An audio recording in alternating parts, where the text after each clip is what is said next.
अस्सलाम वालेकुम प्यारे बच्चों, मैं हूं सर कलीमुल्लाह और आप देख रहे हैं उम्मीद है नो अकेडमी। आज का जो हमारा उन्वान है वो है वाव का जोड़। पहले जो हमने पिछला जिसको पढ़ा था वो था अलिफ का जोड़। अब अलिफ और वाव का जोड़ करेंगे, अलिफ वा ओ, क्योंकि अलिफ शरारती लफ्ज है, इसकी कोई भी शक्ल तब्दील नहीं होती, इसलिए अलिफ के अलिफ लगेगा और वाव के साथ लगेगा। बे वा बो, पे वा पो,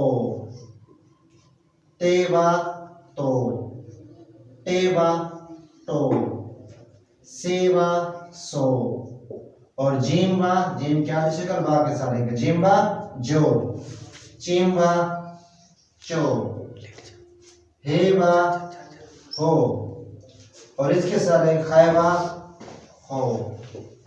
दाल कौन सी शक्ल आती है बच्चों? ये शरारती नौ में दाल किस शक्ल में आता है? शरारती नौ में, इसकी शक्ल तब्दील नहीं होती।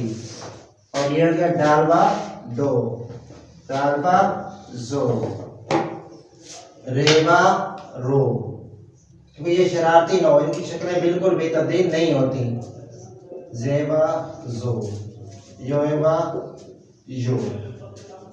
अब आगे का सीनवा सो, शीनवा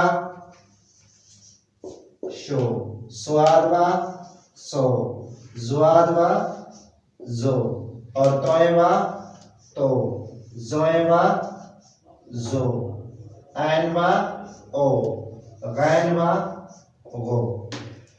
अब फेवा फो, काफवा को, क्याफवा को, गाफवा गो, लामवा लो, मीनवा मो, नूनवा नो, वावा वो, हेवा हो, हमजावा ओ, और ये वा यो, और बड़ी ये से क्या बनता है? ये वा यो। आज का हमारा अनुमान था वाव का जोड़, जो हमने आपको बता दिया है। कल हम पढ़ेंगे छोटी ये का जोड़ किस तरह होता है। शुक्रिया।